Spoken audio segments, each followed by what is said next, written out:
Hello everyone, welcome back to another 2 vs 2 multiplayer for Total War Warhammer. We're looking at the combined tribes of Norsca with Throg and Wulfric working together to take on the Empire and the Wood Elves who, for whatever reason, have decided to leave their forest to help them out. Let's go look over here right now. My ally is played by Havoc.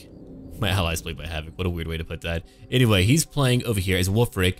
Wulfric is on a chariot with a huge charge bonus of 80, 120 armor. Not a bad choice. I like Wulfric either on a mammoth or on a chariot. The chariot is a smaller target. If you have a mammoth, you're a very large target, and if they want to focus you down, they can try to. Over here, we're looking at a shaman sorcerer of fire. Here's our second match that we played together, so we were still learning how to do everything and micromanage again. It's been a long time since I played multiplayer as well. Over here, we have Marauder Spearmen.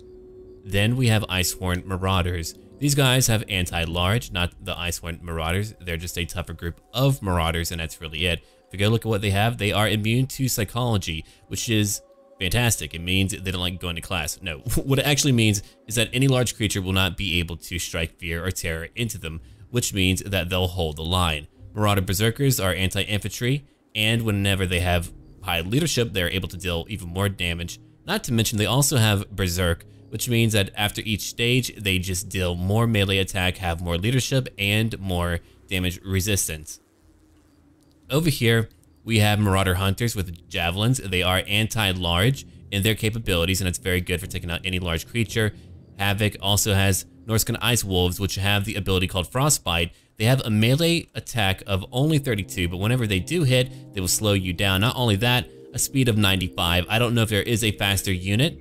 If there is, I suppose we'll find it. Oh, found it right now. Hawk Riders are faster, but they are flying and they are not on the ground. So let's go look at my army now, and then I'll show you our last little pocket. I have Marauder Hunters on the front lines. We're looking at Marauder Spearmen, again, for their anti-large capability. I brought in Famir Warriors, and over here, Throg with his Trolley Gang. I love bringing in Throg with his Trolley Gang. It's very effective in battle. Back here, we've got some Marauder Champions, just for a steady line. I didn't put them on my front lines. I didn't want them getting shot up. Over here in the woods, I brought in a Skinwolf Werekin for his anti-large abilities, but more importantly to me, what he has going on is right over here. Hold on, let's get to it. There we go. Ruinous Flesh, plus 18 armor and 11% missile resistance, and that is given to everyone in his radius. So we're looking at all of our Skinwolves. We each have quite a few. 1, 2, 1, 2, 3. So a total of 5 groups of Skinwolves who will be traveling with my Werekin. Our plan is to try to go around them if we can. And over here, let's go look at the Wood Elf army. Way Watchers are very annoying to fight against. They can be hidden no matter where they're at on the field, even when they're running. So if you don't actually get close to them, you won't know where they're at. They're very good at flanking. Right now, our enemy is using them as a vanguard force. They have a very high leadership, missile damage of 30, and armor piercing. Not to mention a huge range of 180. That is tremendous. You can even take out handgunners with that. Over here, we have Eternal Guards with shields. They have anti-large. I don't think they're going to do very well against all of our infantry. They just can't beat us. Over here are the Wardens of Scythril, Wildwood Rangers. They have anti-large, armor piercing. They're very mighty. A lower armor, but they do have a pretty good chance to even block missile attacks, which makes them pretty good. Over here, we have the Firebark Elders, which are pretty much a requirement whenever you want to go after Norsca. They can deal fire damage, and that's really good too. They have a Call of the Woods for plus 8 to melee attack, Metal Shifting for 4% more armor piercing damage, Smoke and Mirrors, and of course I have, or not I, but Havoc has Kindle Flame, so they are a bit weaker to fire damage, which is good, which is funny because they're on fire. They're hot wood. We have a Branch Wraith in the middle, just hidden away between them all. Over here, the Empire player, if we look at it right now, has Halberdiers, Spearmen. Spearmen are just a very cheap anti-large unit to use. They can be decent if they're just meant to block enemies from being able to attack you. Back here, we have Crossbowmen. We're looking at a Hammer of the Witches that is anti-large and has a chance, or can inflict magical damage. 30 shots total. The Mortar has 22 shots, a range of 380, which is a bit less than the Hammer of the Witches, which has a range of 450. 312 missile damage for our Hammer. And over here, 115 normal damage for the Mortar. But because we're not heavily armored, that can do a lot of damage. We have the Silver Bullets for them, and 2 Warrior Priests, which is really surprising, kind of a weird choice, but I suppose he wanted to buff up all of his weak infantrymen and keep them going. More Halberds again, and a Flying Gelt. which is a crazy choice. I don't usually see a Gelt, but that is our overview right now. Not to mention the Hawk Riders, which again are helping out the Vanguard force. We're trying to move into a new position, waiting for them to come to us. So that's what we're doing right now. Here comes the Way Watchers. Now we can play at a normal speed. A few patches after our next couple of battles will be launched, or will have already been launched, and it does debuff, I guess, Norsca a little bit. Like, Skin Wolves are a little bit more costly, which is a good thing. They were very cheap for their capabilities. They were very effective. Oh, and Havoc did bring in a Mammoth. Keep in mind, we were just getting into the groove of playing again. Havoc hasn't played a lot of Warhammer, but we are playing more now. I believe we've played a total of 5 matches together, and we're doing much better. He brought in the Skin Wolves to go after the Way Watchers. His Hawk Riders are going to hit them hard. The Ice Wolves will not be able to last for too long, but they're at least damaging the Way Watchers and keeping them from being able to plink away at us. Here comes another group right now. We have more Spearmen moving up. The Wood Elf player is being very aggressive, moving up all of his units. This Warden is very cool. I like the color scheme. Here comes the Firebark Elders. My idea is that I want to use my Marauder Hunters to target that. That's why I brought in Marauder Hunters to begin with, to go after any large creature, not to mention any flying creature. Like if they brought in a Forest Dragon, I would have a very easy time. We're still killing a few Way Watchers. The Ice Wolves will move away eventually. Unfortunately, a few of them are being hit by the infantry of the Wood Elf player. Now let's go look over here. We have mortars striking into our ranks. We're trying not to group up way too much. If you do that, you're going to be in big trouble. There's our War Mammoth. Our Skin Wolves are moving right now from the woods over there to the back lines of the Empire player. That Hammer of the Witches is doing a lot of damage to the War Mammoth. I mean, that is an incredible amount. That's actually a really good sign for them. And over here, I have my Troll party moving in. All my creatures. I brought in a Throg monster party. I wanted to make sure that we had as many creatures as we could to help out Throg. And right now, I'm having all my Javelins go after the Firebark Elders. I want them gone because I know that they can do a lot of damage to my Ice Trolls because they can regenerate. And when you can regenerate, you take more damage to fire damage. Right now, Havoc is moving in, going after all the mini Wood Elves. And it looks like that was a great shot, breaking his line. Wow. What a massive gap now. Here comes one Warrior Priest coming to supplement. Let's go look at what that Warrior Priest is able to do real quick. Let's go look over here. Benediction plus 8 to leadership.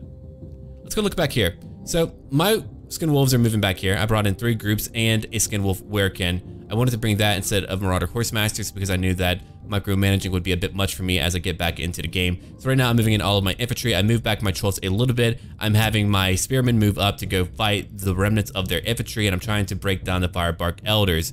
Throg is taking a little bit of damage, but what damage he took has been regenerated because he's Throg and he's able to regenerate. The Hawk Riders probably would have had a much easier time if they went directly after maybe Havoc's Javelins over here. That would have been a good call, keeping them from being able to do any damage, or even mine, though my trolls would have came by. The War Mammoth is now charging in.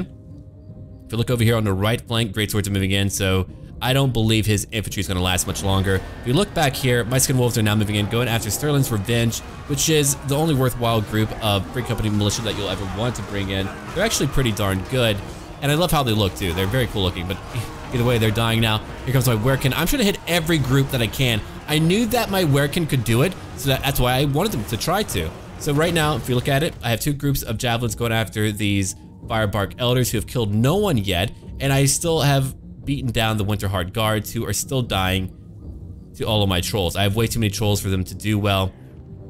We just have a lot of infantry that can overwhelm them. That Branch Wraith is still attacking. That Hammer of the Witches is going after the War Mammoth, and not only that, there's been an accusation used on that War Mammoth, which is from a Witch Hunter. He brought in a lot of actual heroes. I do hope one day the Warrior Priest and the Witch Hunter are made to be more effective. They definitely need to be buffed up. I think they'll be a lot more fun if they are. Right now, the War Mammoth is beginning to break, so they did a great job at that. I think if he had all of his crossbowmen focus on that War Mammoth, they would have had a much easier time if they had worked together to do that. He did have artillery. Maybe if they actually played the game in a more defensive way, they would have had a much easier time. Havoc brought in his Skin Wolves to go after the mortar. Over here we have, is that Gelt? That is in fact Gelt coming to help out. My Skin Wolves are still fighting and winning the battle back here. Cheap units are not going to be able to keep them back. There's my Werekin fighting Spearmen. I'm trying to keep every range unit busy where I'm able to. If we look over here, Havoc brought in his armored skin wolves who went after the silver bullets. Not a bad choice, but his crossbows are beginning to eat them up. If we go look on the right flank right now, these Eternal Guardsmen are still holding. Very shocking. That Warrior Priest is actually keeping them together from what I'm able to tell. Here comes a Shaman. Actually, we're gonna have to go back into slow motion because there is a lot going on right now. The Great Swords are currently fighting Marauder Hunters, and unfortunately, these Marauder Hunters are going to die quickly. There are 2 groups total, and that Wood Elf player has a Glade Lord, which I forgot to mention. 100 leadership, a speed of 143, which is incredibly high. He did use 2 potions to regenerate health and to do more damage in battle. That Shaman Sorcerer, I don't know how much magic he has. I wish we had a little skill or a little chart for that, just showing off all that information. My Vermeer Warriors took a lot of damage, but there are enough of them left. War Mammoth took a lot of damage without doing a lot of damage himself, but he did take a lot of damage, so that in itself can be a handy tool. Over here, I have my Marauder Champions moving into combat. They killed over 64, or exactly 64, and they're currently fighting Halberds who have armor-piercing damage and anti-large. So right now, Skin Wolves are wreaking havoc in the back lines, and it looks like they're not doing too well, but they're actually holding on. Let's go back into a normal speed. There's a Warrior Priest back here. He should have been with the main lines though. They couldn't really stop our Skin Wolves. Here's a Flame Storm by Havoc. Breaks a little bit through the silver bullets, doing some damage to them. Let's go look at the lines real quick. I still have so many trolls, and I'm going after all the archers I can, and the Hawk Eyes of Drakira, which are a Way Watcher regiment of renown. He's like, yeah, I'm gonna shoot that arrow. Woo! And he did it. He shot the arrow. Good for him. Right now, here comes Havoc's line moving in. We've won on the right flank. We're breaking way too many of them. The Hawk Riders are moving in, going after my javelins finally. So they're doing some serious damage. Let's go look over here. My champions have 74 kills. Actually, I'm not gonna read out the kills. We'll look at that at the very end. I think that'll be much better. It'll save me time on commentary as well. So let's go look now. We don't need to look at the stats.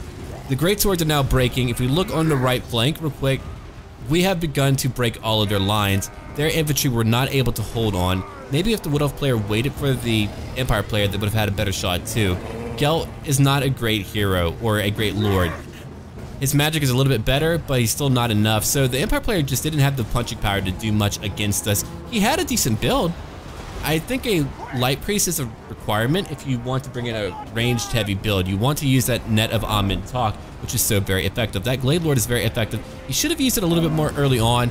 They definitely could have focused on more targets. The Hawk Riders could have killed that War Mammoth early on, and that would have been a crucial group gone, well, early on. The Way Watchers dying was not a great thing for that Wood Elf player. He shouldn't have been so aggressive with them. If we go look over here, our Skin Wolves have broken their back line, killing so many of them. My Trolls move back here now, killing many Spearmen. Yeah, I kept them all together. I wanted them to supplement each other to do a lot of damage. Here comes Throg right now, coming to help out. We're going after the Warrior Priest. I don't know if Gelt is completely gone, or he's over here, just flying away.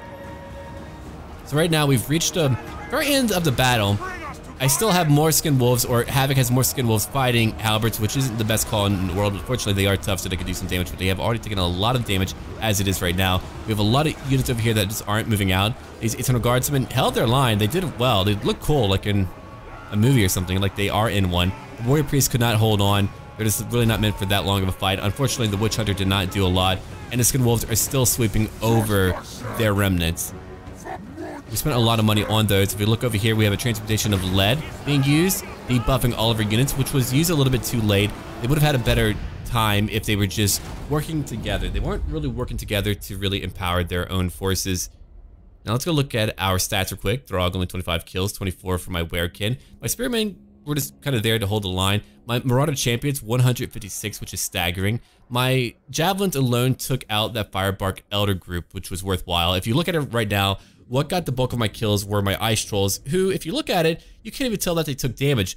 Early on, if you saw, one of them took a lot of damage, but they were able to regenerate over the course of the battle. My Skin Wolves got quite a few kills. My Armored Group, 124, 101, 63. My Premier Warriors didn't get a lot of kills, but they were able to stay in the battle. So overall, we didn't take a lot of damage. For Havoc, he took a little bit more damage. He brought in a little bit more when it comes to basic infantry. The War Mammoth nearly died. And really what helped us is that they didn't focus on any one target. We didn't micromanage at the best capacity that we probably could have, but that didn't matter. we were kind of hoping that they wouldn't pay attention to our skin wolves, and they kind of did at the very end, but the damage had been done. They did not protect their hind quarters at all. So if you go look over here, the Way Watchers basically did no damage. He upgraded them, which was a bad idea. He should have brought in more numbers. The Hawk Riders were also upgraded and got some kills. They could have been used much earlier on to charge into battle. I find their bows to be supplementary. They could be neat for harassment, but they're very good at taking out any type of ranged group. Over here, I'm actually very surprised that one Warrior Priest, 65 kills. That's quite a few. The other one, only 4 kills. Geld, only 2 kills. He wasn't really used very well. I mean, the build itself probably could have used more ranged abilities. Maybe some things to take on the Skin Wolves. I think the Skin Wolves are very strong. They have since been debuffed, but you definitely need to debuff them while fighting them if you want to beat them. You can't just have your own knights go out there and expect to win. You've got to use things in tandem, in combinations. Combinations are very important to use in Warhammer. So if you go look at it right now, we've got some crossbows, 18 kills, one group of greatswords, 184. They probably could have been used more aggressively to tear through our lines. And they had a lot. They could have focused down my trolls, but my trolls were just able to break through one part of their line. They were overextended and we were able to beat them. But that was our battle. It was a pretty good fight, and we are beginning to get grips with the overall multiplayer segment of the game, which is fantastic. So thank you for watching. Do leave a like down below if you would like to see more, and let me know what you would like me to play in the future or you would like Havoc to play. And do join my Discord community. I'm on there pretty much every day unless I'm on a trip or just out. So go ahead and check it out, find people to game with, and hang out. Until then.